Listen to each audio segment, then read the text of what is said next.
बांसवाड़ा के झुपेल पंचायत में प्राकृतिक कृषक गोष्ठी का आयोजन किया गया। कृषि विभाग की आत्मा परियोजना के तहत कार्यक्रम हुआ। किसानों को प्राकृतिक खेती अपनाने की सलाह दी गई। रासायनिक खादों के नुकसान और जैविक खेती के लाभ बताए गए। प्रगतिशील किसानों को सम्मानित किया गया। किसानों को निःशुल्क संकर मक्का बीज वितरित किया गया। कार्यक्रम में बड़ी संख्या में किसान और जनप्रतिनिधि मौजूद रहे। किसानों को प्राकृतिक खेती की ओर मोड़ने का प्रयास किया। इस देश में रासायनिक उर्वरकों का उपयोग करने से किसान की फसलें तो ज़्यादा पैदावार हो सकती है, लेकिन इससे बीमारियां बहुत ज़्यादा हो रही है। इसलिए हमारा किसान रासायनिक चीज़ों का उपयोग कम करके, यानी रासायनिक खाद जो है, यूरिया हो, डीएपी हो या सब्जी में जो डालने पेस्टिसाइड, उसको उपयोग नहीं करें और प्राकृतिक तरीके से जैसे हमारे बाप दादे खेती करते थे उसका उपयोग करें और प्राकृतिक खेती के तरीके से खेती करके अपनी पैदावार करें और किसान निरोगी रहे। आज की तारीख में हालत ये होगी किसानों की कि अनावश्यक जो हम रासायन का उपयोग करते हैं, जिससे किसान शुगर का बीमारी पड़ रहा है, उसको बीपी हो रही है, किसान बहुत दुखी है। किसान को अगर बचाना, जिंदा रखना है तो हमको प्राकृतिक खेती की ओर से और लौटना पड़ेगा। किसान को हम सब जिम्मेदारी के साथ कह सकते हैं, किसान जिम्मेदारी निभाएं, चाहे फल करें, सब्जी करें, खेती करें, गेहूं करें, चना करें, उसमें रासायनिक चीज़ों का उपयोग नहीं करें, खाद का उपयोग नहीं के बराबर करें और प्राकृतिक तरीके से हमारे बाप दादा जो गोबर खाद का यूज़ करते थे उसका उपयोग करें। और गोबर खाद के अलावा हमारे जो कृषि विभाग के अधिकारी जिस तरीके से हमारा खाद निर्माण करते हैं, पत्तियों के द्वारा, पेड़ों के पत्तियों के द्वारा से, आलियों के द्वारा करते हैं, जो हमारे आलिये जो पालते हैं किसानों को देते हैं, तो उसके द्वारा खेती करेंगे तो किसान हमारा समृद्ध भी होगा, संपन्न भी होगा, खुशहाल होगा। और मोदी जी का टारगेट है 2047 तक भारत विकसित राष्ट्र बने, तो हमारा किसान संपन्न होगा तो निश्चित रूप से भारत विकसित राष्ट्र होगा। और आज का हमारा ऐतिहासिक दिन इसलिए किसानों के लिए प्राकृतिक खेती का कि मोदी जी ने इस देश पे शासन करके गए, नेहरू जी का रिकॉर्ड तोड़ा है। सबसे ज़्यादा भारत पर राज करने वाले प्रधानमंत्री के रूप में आज मोदी जी पहली बार उन्होंने इतिहास तोड़ा है। मोदी जी ने 12 साल पूरे राज किए और आगे भी करेंगे। हम मोदी जी को बधाई देते हैं, शुभकामनाएं देते हैं और किसान भाइयों को बहुत बहुत धन्यवाद देते हैं। जय भारत, धन्यवाद।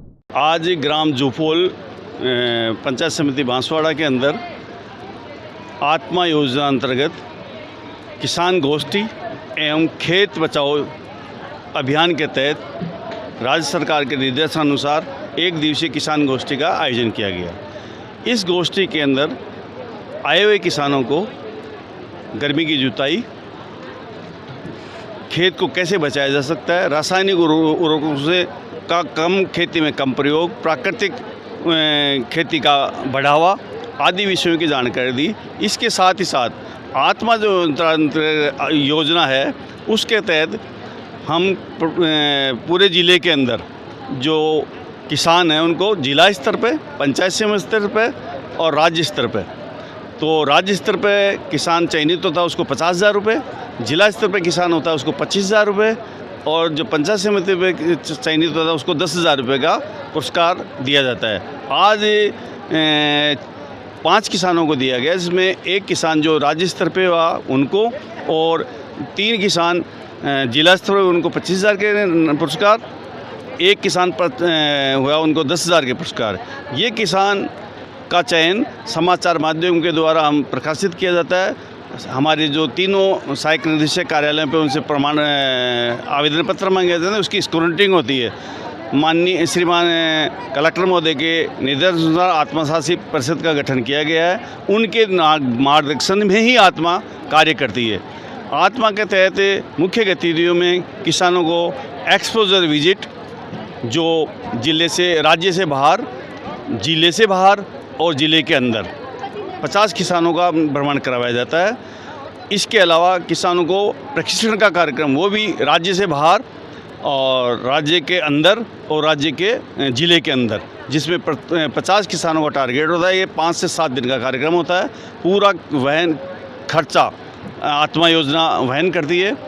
पुरस्कारों का है। इसके अलावा किसानों को प्रदर्शन का आयोजन किया जाता है। मैंने खाद बनाया, केचुए का खाद बनाया। उसमें मैंने गेहूँ लिए 3 बीघों में और वो 30 क्विंटल हुए और यही टीचरों को और पटवारी को दिए यही 35 रुपये किलो में। सर मैंने वो दवाई भी बनाई थी, ये अपने गौमूत्र की, अच्छा, क्या दवाई बनाई? उसमें ये बनाए थे सर, गौमूत्र लिया था 1 लीटर, नहीं 2 लीटर गौमूत्र लिया था, और उसका अपने 2 किलो गुड़ लिया था, हाँ, और 1 किलो चाय खट्टी देसी गाय की, हाँ, उसमें बनाया था 500 लीटर ये बनाया था जीवामृत। वो किस उपयोग में लिया फिर? वो सर मैंने सब्जी में लिया, भिंडी में भी लिया, उसमें ये गिलकी नहीं लगा थी उसमें भी लिया। सबसे पहले तो मैंने जैविक के ऊपर मेरे को ये आत्मा का ये पुरस्कार मेरे को मिला है कि जैविक खेती मैंने किया है। सबसे पहले मैंने 10 पन्नी वाली दवाई बनाई। 10 पन्नी है वो नीम का पत्ता, आकड़े का पत्ता, काला दतूर, बेशरम दतूर, और ये जो कि बकरी नहीं खाते ये 10 प्रकार की पत्ती, नीम की पत्ती, एलोवेरा है, और ये जो एक गिलोई है, ऐसी 10 पन्नी मिला के मैंने एक दवाई, जैविक दवाई बनाई। और मैं कोई भी मान लो साग सब्जी करती हूँ तो जैविक दवाई में छिड़कती हूँ, कोई रासायनिक खाद का कोई उपयोग मैं नहीं करती हूँ और रासायनिक दवाई का भी उपयोग नहीं करती हूँ। एक तो मेरी 10 पन्नी वाली दवाई हो गई, और फिर मैंने अजोला बनाया जिसको बोलते हैं कि हरा घास, वो भैंसों के लिए और अपने दुधारू पशुओं के लिए वो हरी घास बहुत लाभदायक होती है, क्योंकि वो है कि वो अजोला है। अजोला वो भैंस को अपन खिलाते तो वो दूध में भी बढ़ोतरी होती है और घी में भी बढ़ोतरी होती है। जैसे कि 1 लीटर दूध देती है तो अपन अगर अजोला देते हैं तो 1 से 2 लीटर 3 लीटर तक उसका दुधारू वो बढ़ जाता है। फिर मैंने बायोगैस बनाया।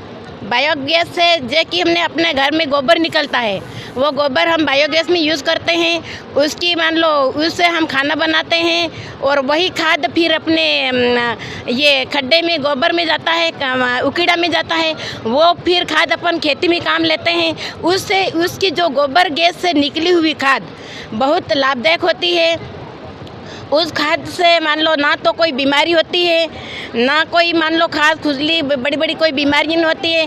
उससे आमदनी भी बहुत ज़्यादा मिलती है और पैसों की भी बहुत बढ़ोतरी होती है, और घर में खर्चा भी कम होता है। और रासायनिक खाद का उपयोग नहीं करने से अपना पैसों की भी बचत होती है, और घर में बीमारी नहीं होती है। बीमारी का भी पैसा अपने के लिए मान लो बीमारी में पैसा नहीं लगता है।